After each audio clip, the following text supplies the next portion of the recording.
नमस्कार दोस्तों, teaching with Shivam में आप सभी का हार्दिक स्वागत है। सीटेट 14 दिसंबर 2024 हिंदी यानी पेपर 2 की आंसर की भाई हिंदी सब्जेक्ट। तो ये है भाई गद्यांश और 91 से लेके 99 तक गद्यांश पर आधारित क्वेश्चन है। गद्यांश को आपने पढ़ लिया होगा। आइए केवल उत्तर मिलाते हैं। तो पहला कह रहा है कि भाई संस्कृति पर तरह तरह के प्रभाव पड़ते हैं, ये बात कैसे समझी जा सकती है। तो कैसे समझी जा सकती है, जब शिक्षा को धर्म से जोड़कर देखा जाए तब। तो दूसरा ऑप्शन इसका सही जवाब हो जाएगा। अगला क्वेश्चन कह रहा है कि इनमें से कौन सा शब्द समूहों से भिन्न है। तो आदान प्रदान, मौखिक परंपरा और प्रचलित रीति, सांस्कृतिक कर्म। तो ये हो जाएगा प्रचलित रीति। जो तीसरा ऑप्शन इसका करेक्ट जवाब है प्रचलित रीति। नेक्स्ट अगला क्वेश्चन कह रहा है गद्यांश के अनुसार कौन सा वाक्य सही है। तो गद्यांश के अनुसार कौन सा वाक्य सही है भैया। तो ये हो जाएगा संस्कृति हमेशा प्रगतिशील है। जो पहला ऑप्शन इसका करेक्ट जवाब है, संस्कृति हमेशा प्रगतिशील है। नेक्स्ट अगला क्वेश्चन, किस शब्द में एक प्रत्यय का प्रयोग हुआ है। तो भैया संबंधित है सामाजिक, सामाजिक में जो है एक प्रत्यय है। दूसरा ऑप्शन इसका करेक्ट जवाब है। अगला क्वेश्चन, कोई भी संस्कृति किसी देश काल के सापेक्ष होती है, इस वाक्य से क्या आशय है। तो यह संस्कृति समय एवं स्थान के अनुसार स्वयं परिवर्तन लाती है। जो तीसरा ऑप्शन इसका करेक्ट जवाब हो जाएगा, तीसरा वाला। नेक्स्ट अगला क्वेश्चन कह रहा है कि शिक्षा संस्कृति की निर्मात्री है। क्यों है भाई, क्योंकि संस्कृति में कुछ ना कुछ नया होता है तो नवीनता लाती है। वह मौजूदा संस्कृति में कुछ नवीनता लाती है। जो दूसरा ऑप्शन इसका करेक्ट जवाब हो जाएगा। शिक्षा को किस प्रकार के कार्य के रूप में देखा गया है। तो भाई सांस्कृतिक के रूप में देखा गया है। जो चौथा ऑप्शन इसका करेक्ट जवाब हो जाएगा सांस्कृतिक। आपका सेट कोई सा भी हो, केवल विकल्प तो वही रहते हैं। आइए अगला क्वेश्चन देखते हैं। अगला क्वेश्चन क्या कह रहा है भैया, ये है भाई 100 से 105 तक किस पर आधारित है। तो ये पद्यांश पर आधारित है। पद्यांश को आपने पढ़ लिया होगा। कलम आज उनकी जय बोल। आइए पहला क्वेश्चन, पद्यांश में सिंहनाद सबसे क्या आशय है। तो यह भी सिंहनाद का मतलब है भाई ललकार से है, सिंहनाद। तो तीसरा ऑप्शन करेक्ट जवाब है। कलम आज उनकी जय बोल पंक्ति से क्या अभिप्राय है। तो यह अभिप्राय है देश के लिए समर्पित लोगों के लिए लिखा जाए। जो तीसरा ऑप्शन इसका करेक्ट जवाब है। भिन्न शब्द समूह की पहचान करें। तो भैया कौन सा होगा, पुण्यवेदी, लघुदीप, लाल सिखाएं। जो भिन्न है भाई, तीसरा ऑप्शन इसका करेक्ट जवाब है लाल सिखाएं। नेक्स्ट अगला क्वेश्चन है, कह रहा है इस पद्यांश में कौन सी भावना अभिव्यक्त की गई है। तो इस पद्यांश में देश प्रेम की भावना अभिव्यक्त की गई है। दूसरा ऑप्शन करेक्ट जवाब है देश प्रेम की भावना। छिटकाई जिन्न चिनगारी पंक्ति में रेखांकन शब्द किसके लिए प्रयुक्त हुआ है। तो ये स्वतंत्रता सेनानी के लिए प्रयुक्त हुआ है। पहला ऑप्शन करेक्ट जवाब है स्वतंत्रता सेनानी। नेक्स्ट अगला क्वेश्चन है, कह रहा है कि निस्वार्थ भाव से अपने प्राणों का बलिदान कर दिया, ये भाव किस पंक्ति में मुखरित हुआ है। तो ये जो है शब्द, वो चढ़ गए पुण्य वेदी पर, लिए बिना गर्दन का मोल। ये ऑप्शन इसका सही जवाब है, चौथा वाला करेक्ट जवाब हो जाएगा भैया। नेक्स्ट अगला क्वेश्चन है, कह रहा है सामग्री की प्रमाणिकता किससे संबंधित है। तो ये जो प्रमाणिकता संबंध है वो जीवन के वास्तविक संदर्भों में विकसित या लिखित सामग्री से संबंधित है। चौथा ऑप्शन इसका करेक्ट जवाब है। अगला क्वेश्चन है, अर्पणा कक्षा 5 की शिक्षार्थी ये समझती है कि किसी ऑडियो का बातचीत का अर्थ समझने के लिए श्रवण में प्रत्येक शब्दों पर वाक्यों को सुनना शामिल है। ये श्रवण अधिगम के किस उपागम में विश्वास रखती है।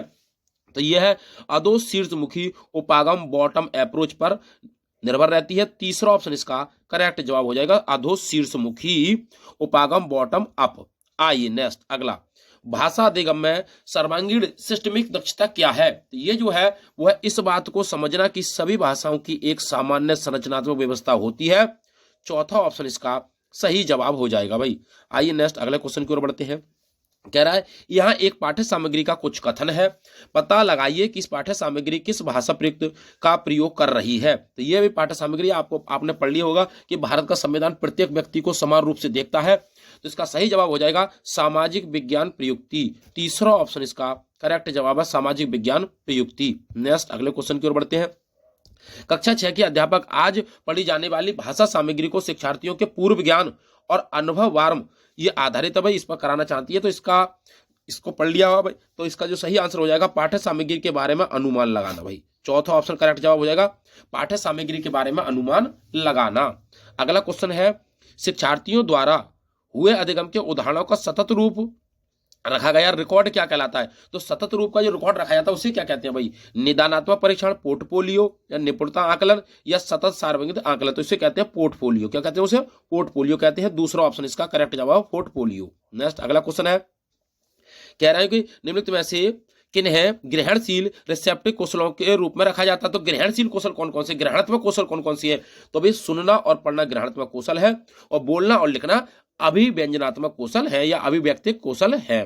तो पहला ऑप्शन इसका करेक्ट जवाब हो जाएगा श्रवण और पठनम। नेक्स्ट अगला क्वेश्चन कह रहा है बहुत से भारतीय जो नौकरी के लिए विदेश जाते हैं उस स्थान की भाषा सीखते हैं, इस प्रेरणा को क्या कहा जाता है? तो इस प्रेरणा को क्या कहेंगे भैया? इसे कहेंगे यांत्रिक प्रेरणा। चौथा ऑप्शन करेक्ट जवाब है यांत्रिक प्रेरणा। निम्नलिखित में से कौन शास्त्रीय भाषा नहीं है? तो भैया हिंदी, तमिल, तेलुगु, संस्कृत। तेलुगु तो संस्कृत नहीं है अभी शास्त्रीय भाषा। तीसरा ऑप्शन करेक्ट जवाब है संस्कृत।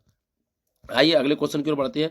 कह रहा है कि निम्नलिखित में से कौन सा विदेशी भाषाओं के अध्ययन के संबंध में राष्ट्रीय शिक्षा नीति 2020 है? विदेशी भाषाओं के संबंध में पूछ रहा है आपसे भाई। तो ये हो जाएगा त्रिभाषा सूत्र के अंतर्गत भाषाओं में से एक के रूप में विदेशी भाषाओं का अध्ययन करना। जो तीसरा ऑप्शन इसका करेक्ट जवाब हो जाएगा भाई। नेक्स्ट अगले क्वेश्चन की ओर बढ़ते हैं। कह रहा है भैया अगला कि निम्नलिखित में से कौन सा भाषा के बारे में जानना संबंधित है? क्या है? युक्तिपरक दक्षता, घोषणात्मक ज्ञान, या प्रक्रियात्मक ज्ञान, या व्यवस्था। तो क्या हो जाएगा? इसका सही जवाब हो जाएगा प्रक्रियात्मक ज्ञान। तीसरा ऑप्शन करेक्ट जवाब है। अगला क्वेश्चन देखते हैं। क्वेश्चन नंबर अगला क्या कह रहा है भाई? अगला क्वेश्चन कह रहा है कि कक्षा 6 की अध्यापिका बोलने से संबंधित किसी गतिविधि के लिए निम्नलिखित कार्य तैयार कर रही है। जैसे रेगिस्तान और उसकी जलवायु स्थिति के बारे में कोई 5 वाक्य लिखिए। इसको क्या करना चाह रही है भाई? तो ये करना चाह रही है, ये एक अच्छा कार्य है क्योंकि ये विद्यार्थी को कुछ बोलने के लिए तैयार करता है जो रेगिस्तान के बारे में बताएगा। यानी कि बच्चा के लिए कोई भी चीज किया है तो बच्चा स्वयं बोलने के लिए तत्पर हो जाए, तो ये सटीक आंसर होता है। तो तीसरा ऑप्शन इसका करेक्ट जवाब हो जाएगा भैया। ये अच्छा कार्य है क्योंकि ये विद्यार्थी के कुछ बोलने के लिए तैयार करता है। आइए नेक्स्ट अगले क्वेश्चन की ओर बढ़ते हैं। कह रहा है कि निम्नलिखित में से कौन सा कथन भाषा की बोली के बारे में सही है? तो कौन सा कथन है जो भाषा की बोली के बारे में सही है? कभी कभी विभिन्न सामाजिक समूहों के लोग एक भाषा की विभिन्न बोलियां बोलते हैं। दूसरा, भाषा की बोलियां एक क्षेत्र से दूसरे क्षेत्र में भिन्न भिन्न होती हैं। तीसरा, एक भाषा की विभिन्न बोलियां बोलने वाले दूसरी बोली बोलने वाले की बात समझ पाते हैं। और बोली एक बड़ी श्रेणी है, भाषा तुलनात्मक रूप से छोटी श्रेणी में आती है। तो इसका सही जवाब कौन सा हो जाएगा? तीसरा हो जाएगा। कैसे कि कह रहा सही है, सही पूछ रहा है ना। तो भाषा की विभिन्न बोलियां बोलने वाली दूसरी बोलने वाले की बात समझ पाते हैं। तो ये हो जाएगा तीसरा वाला भाई, क्योंकि दोनों की बातों को समझ रहा है ना एक दूसरे की बातों को। अगला कह रहा है भैया निम्नलिखित में से कौन सा कार्य समेकित अधिगम कौशलों को समुन्नत करता है? तो कौन सा कार्य है जो भैया समेकित अधिगम कौशलों को समुन्नत करता है? वो हो जाएगा रोल प्ले। कौन सा? Role play. दूसरा ऑप्शन इसका करेक्ट जवाब है, रोल प्ले हो जाएगा। अगला क्वेश्चन क्या कह रहा है भैया? ये कह रहा है निम्नलिखित में से कौन सी युक्ति संदर्भ व्याकरण शिक्षण से संबंधित है? संदर्भ में भाषा की सामग्री प्रस्तुत करना, विद्यार्थियों का ध्यान भाषा की सामग्री को दिलाना, जीवन की वास्तविक परिस्थितियों में भाषा प्रयोग के योग्य बनाना, और शिक्षार्थियों का ध्यान खोजबीन के द्वारा उनके नियमों की ओर दिलाना। तो ये किस बात को दिखाना चाह रहे हैं भाई? खोजबीन के बारे में। तो किसके बारे में? नियम, ध्यान को खोजबीन के द्वारा उनके नियमों को दिलाना। तो ये क्या कहलाएगा? ये कहलाएगा भैया इस क्वेश्चन का भाई कमेंट बॉक्स में आंसर बताएं, इस क्वेश्चन का आंसर क्या रहेगा। लेकिन खोजबीन विधि हो जाएगा, चौथा ऑप्शन करेक्ट जवाब हो जाएगा। आप कमेंट बॉक्स में बताएं इसका आंसर क्या होगा भाई। तो उम्मीद करता हूं दोस्तों कि पेपर 2 की जो हिंदी की आंसर की आपने मिला ली होगी और आपका स्कोर अच्छा रहा होगा। अगर वीडियो आपको अच्छी लगी तो वीडियो को ज्यादा से ज्यादा शेयर करें और लाइक करें। यदि चैनल पर नए हैं तो चैनल को सब्सक्राइब करें। ऑल द बेस्ट, थैंक्स, जय हिंद, जय भारत।